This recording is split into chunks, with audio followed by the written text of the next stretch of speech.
Hi, besties. Welcome back to the Bestie Talk podcast. I'm your host, Kiannajit, and today we're going to be talking about how to get out of a depressive episode. I just want to apologize, you guys, if you can hear. I am recovering from a little bit of a sickness. I got extremely sick last week out of nowhere.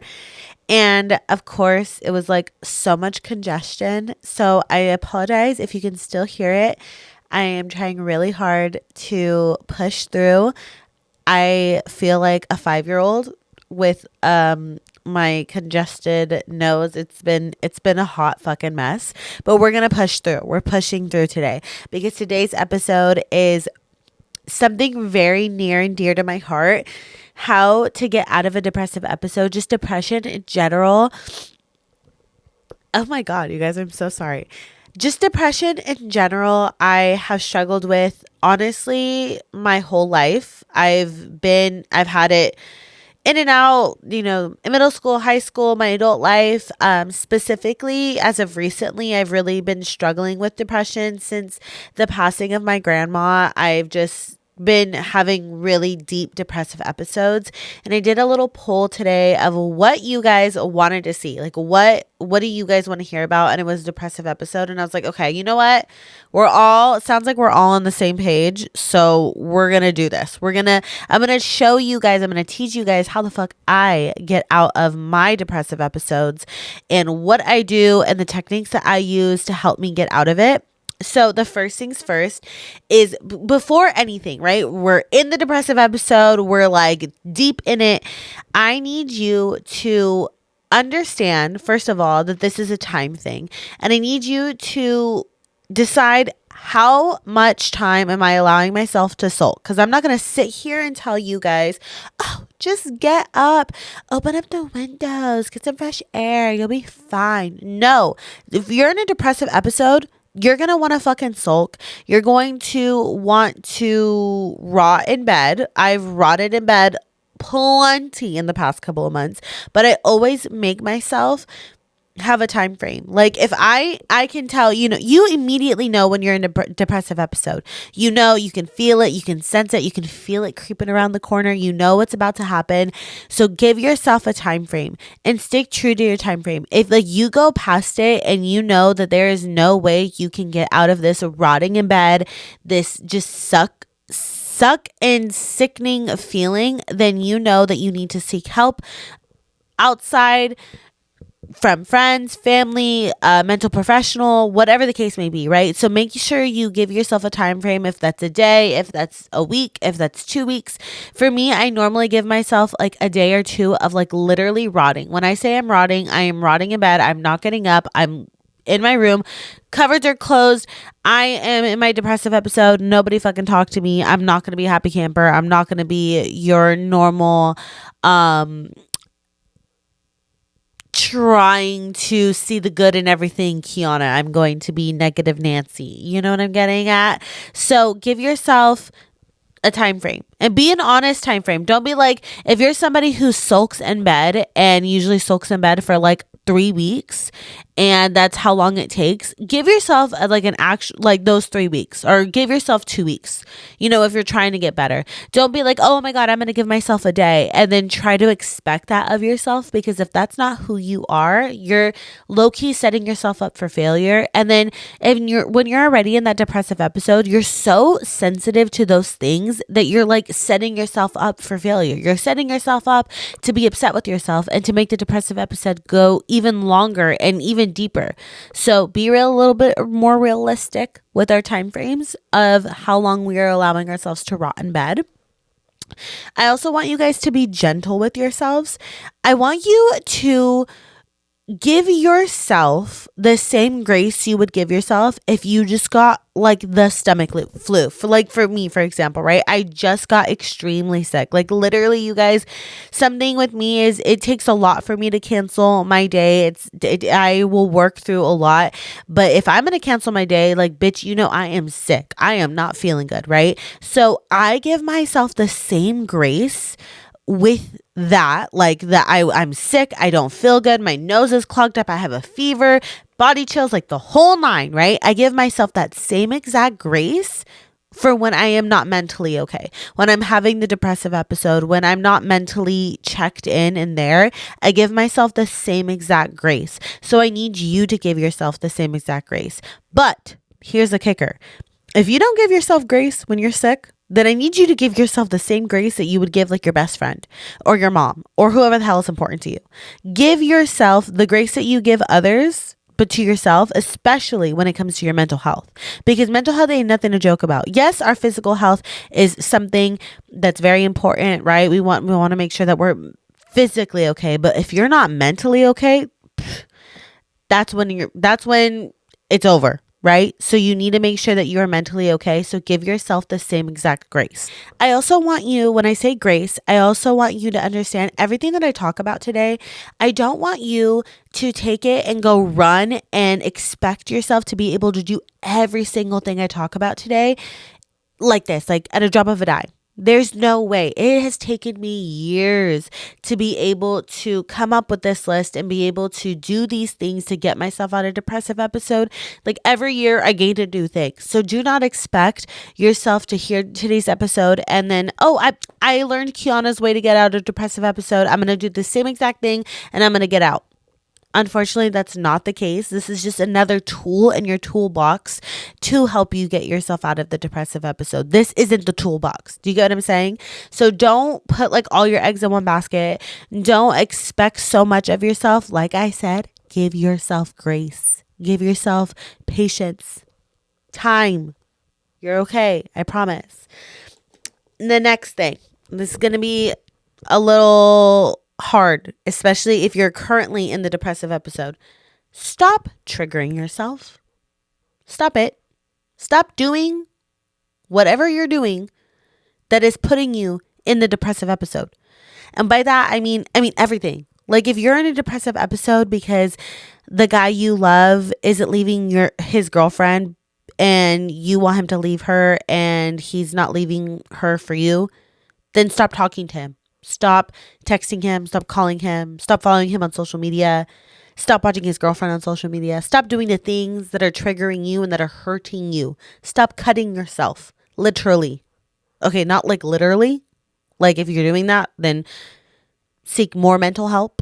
But if you, stop figuratively cutting yourself and damaging yourself and doing the things that are triggering you in the first place. And that also means like silly, like surface level things. Like I'm a sucker for if I'm sad, I'm putting sad music on. I am a put music on that is going to make me cry my eyes out. And sometimes we need it, right? Sometimes we need to cry to let it out a little bit. But we're talking about a depressive episode here.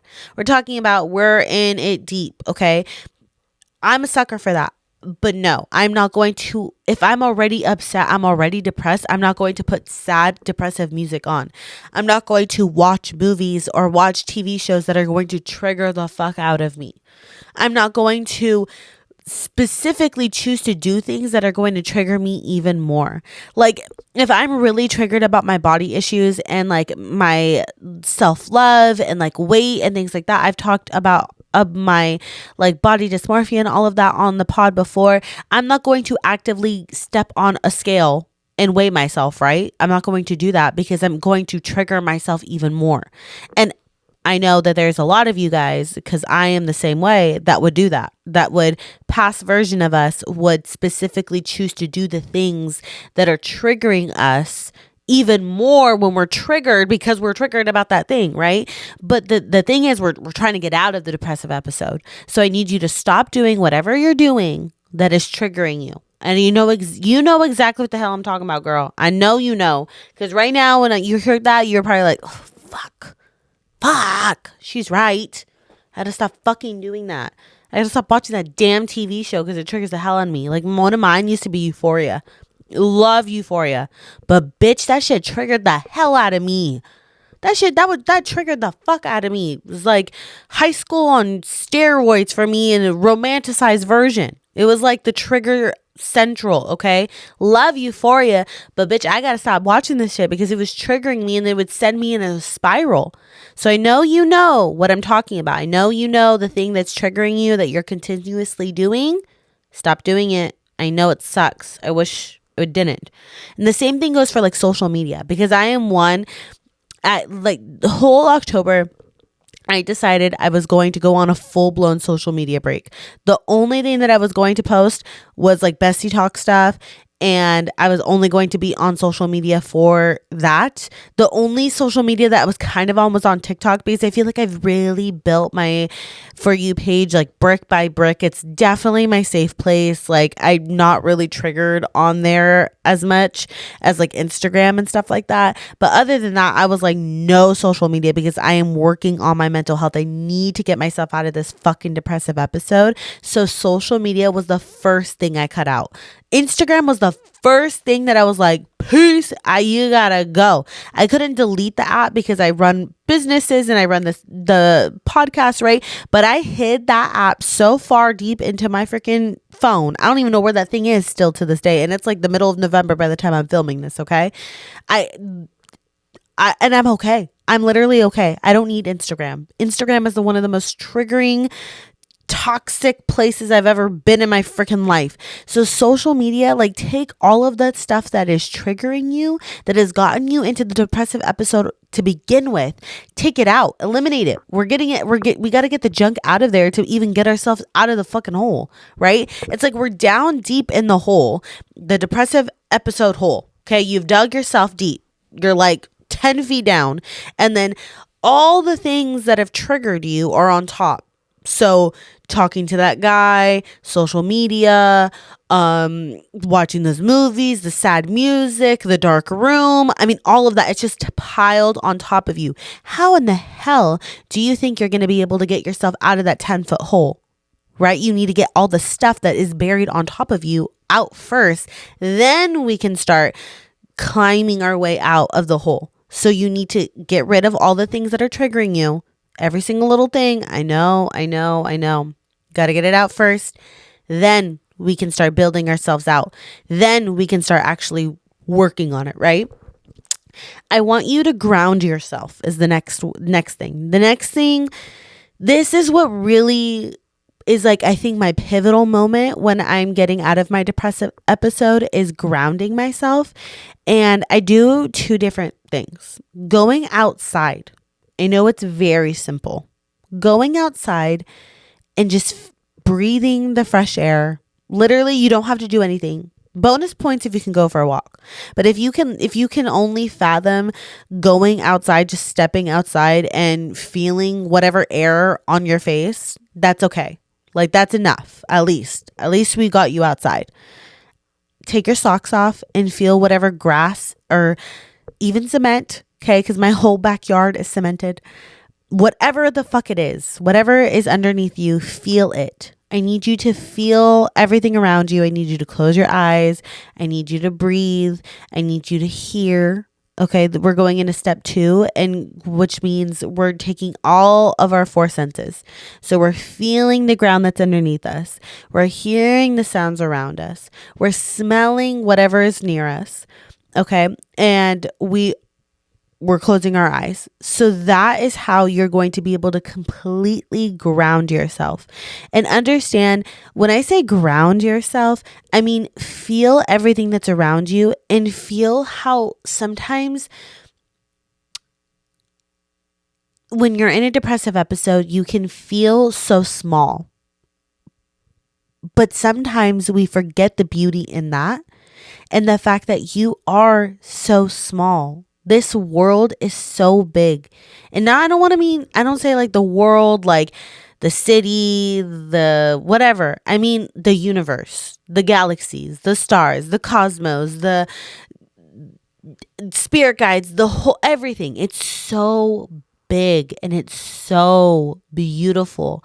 And sometimes we need to stop for a second and just soak that in. And once you soak that in, you realize, what the fuck was I upset about? What was I going down my spiral about? I am okay.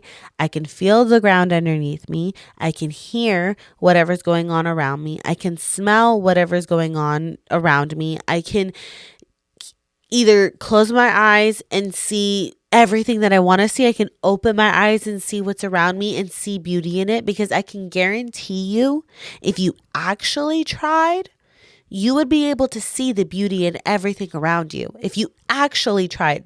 That BS of, I don't see anything beauty around me, No, if you actually tried, you can see all that there is that is beautiful around us in this universe. And so when you actually do that, you ground yourself and you bring yourself back down to earth. Because sometimes when we're in this depressive episode, we're in a dark, scary place. Like, our minds are the most powerful thing in the whole universe. Like, as much as I'm sure you hear all the time, manifestation is real, our minds are so powerful, and the good things that our minds can do, right? Think about how beautiful that is.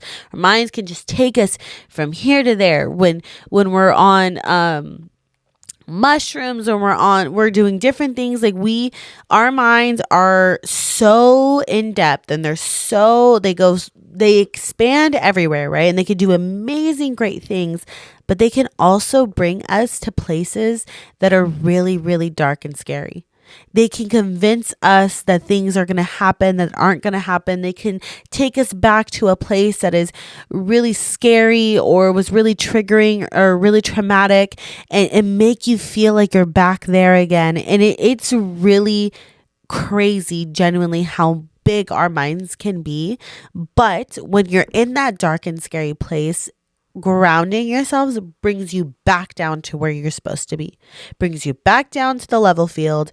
You're okay. You can go back to the good side. Your mind can take you back to the good side, or it can take you back to the bad side, but you're okay. You're in the ground level right now, and you can have the choice to choose which side you want to go.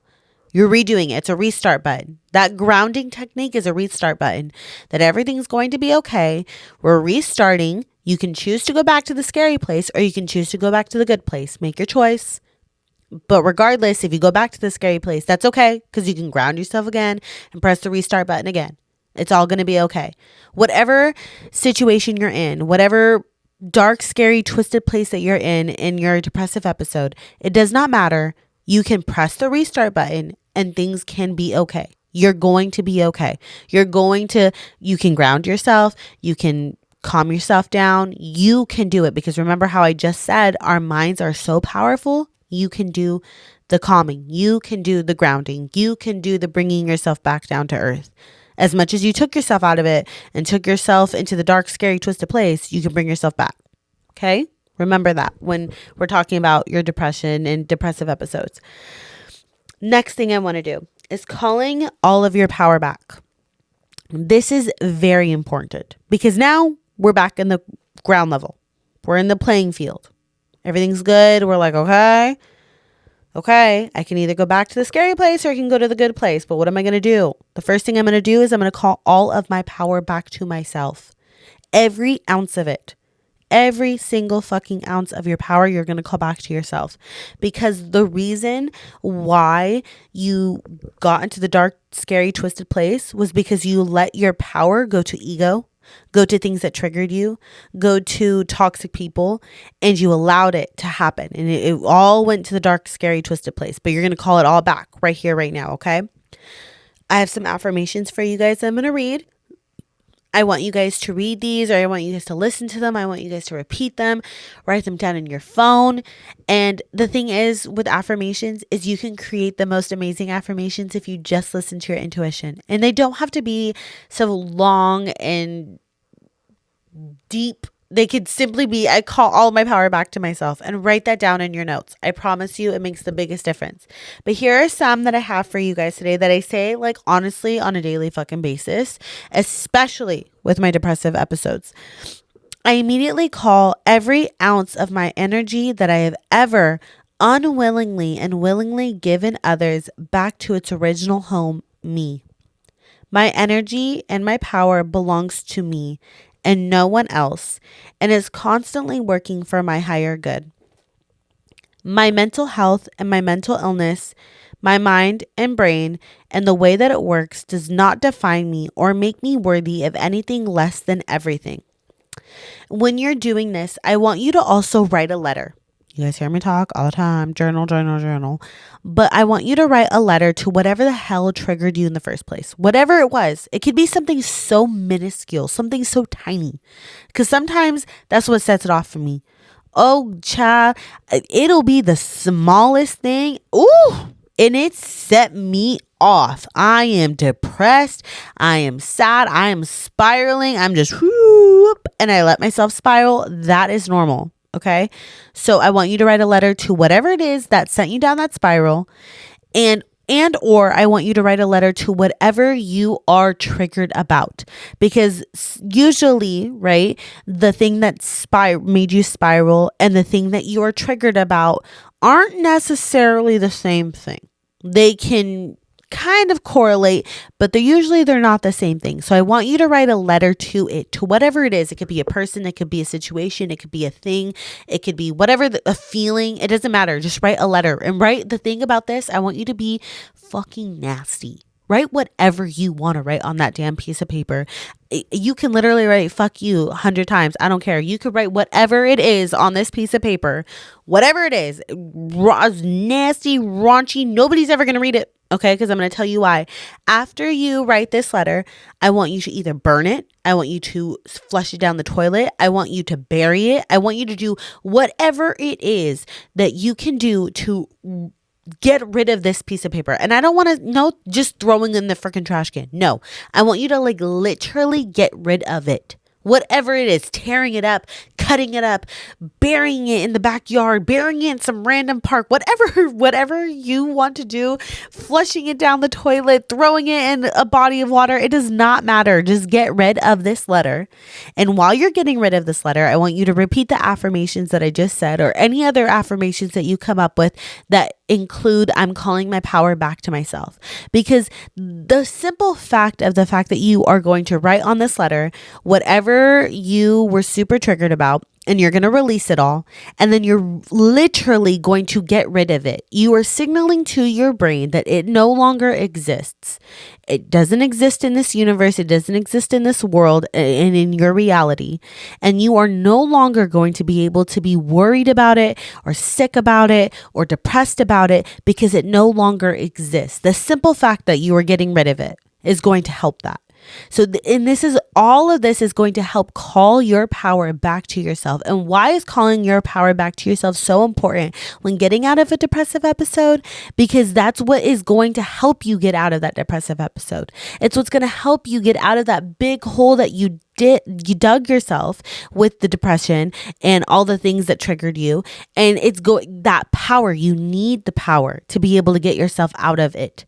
That's why calling all of your power back to yourself is so important. It's vital when trying to get yourself out of the depressive episode. It's what's going to remind you why you need to get out of the depressive episode. It's going to help you. It's going to give you the ammunition. It's going to give you the drive. It's going to give you the will, the power, everything. Calling your power back to yourself, number one, in any situation, every single day, because unfortunately, more than likely, we give our power to people that do not deserve it. You don't even realize that you're giving your power to somebody. Anytime you get triggered about somebody, or anytime you get triggered about a situation, you are willingly and unwillingly giving your power to them. You are literally doing an energy exchange of, here's the situation. Okay, thank you so much for that situation. I'm going to be really triggered about it. Here's my energy and my power. Thank you.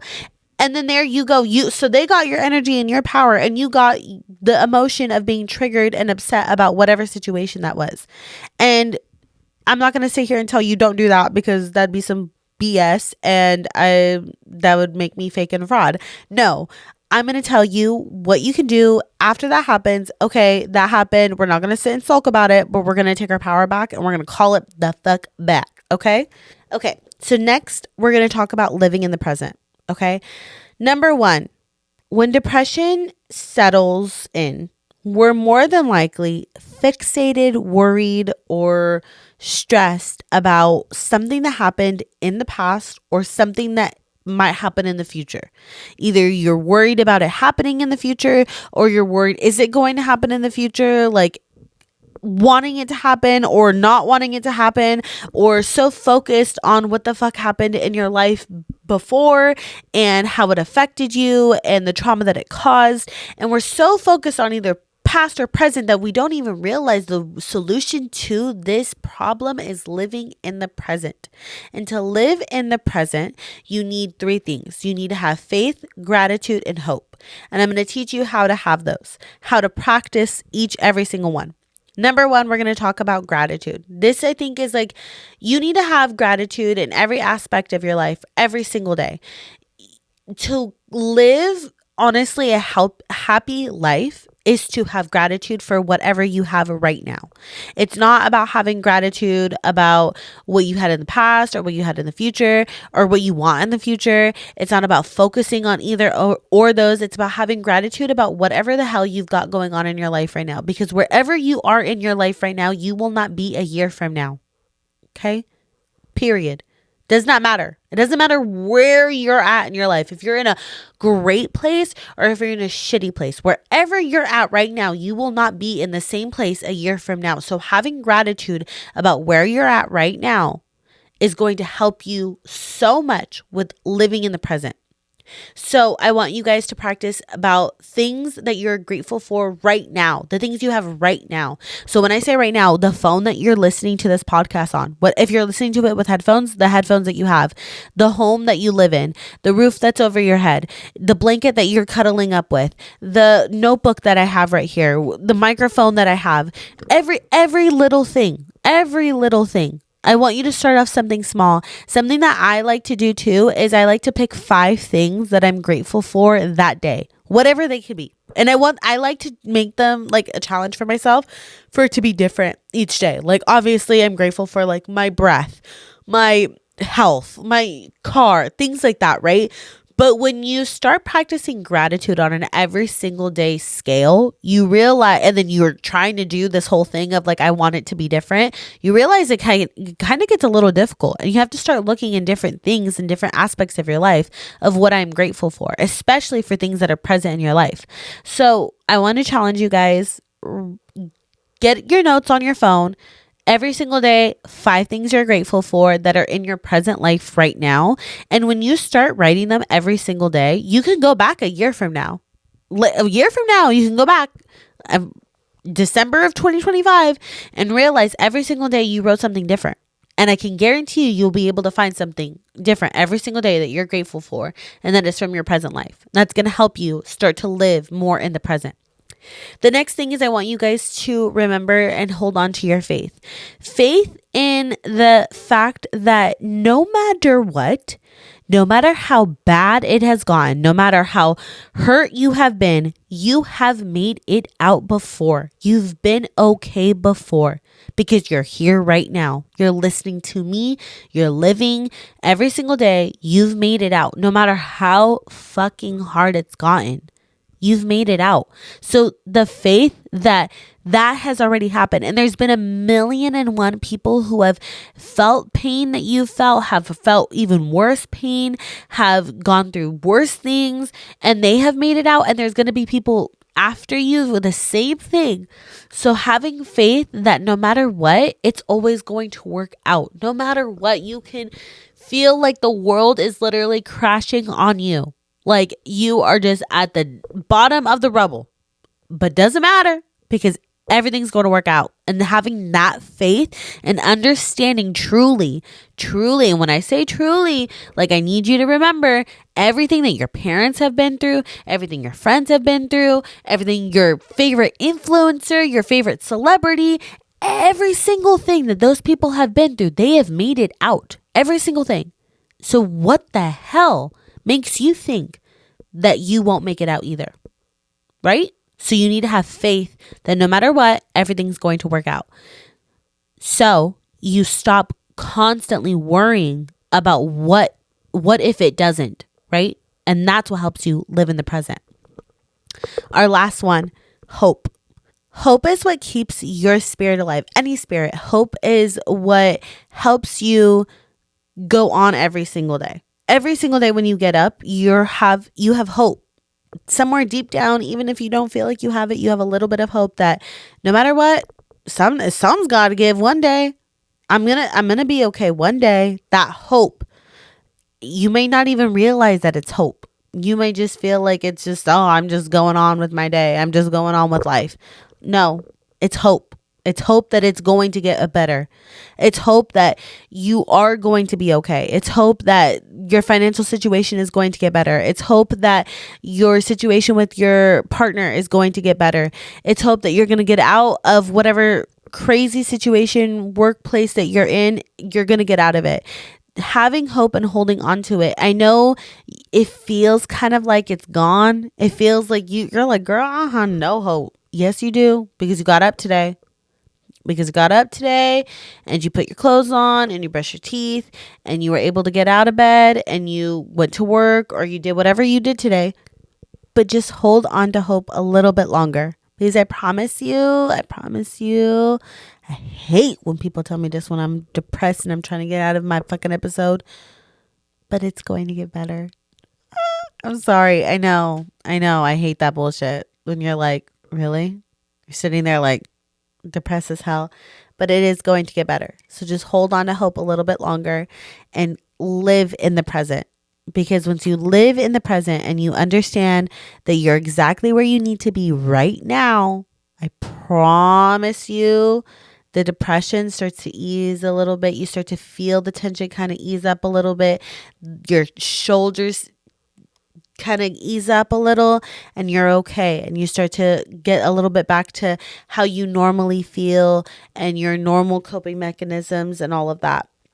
But I hope you guys enjoyed today's episode. I hope you learned something from today's episode. This is what helps me when I'm in my depressive state and when I feel just down and out and I feel like there is no hope, right? This is what helps me. But I hope you guys have a great week. I hope you, I feel like it's almost Thanksgiving, y'all. That's crazy. That is so crazy. I don't know what I'm going to do next week. Maybe it's something about being thankful. Something like that. I hope you guys have a great week and I will see you guys next time. Bye.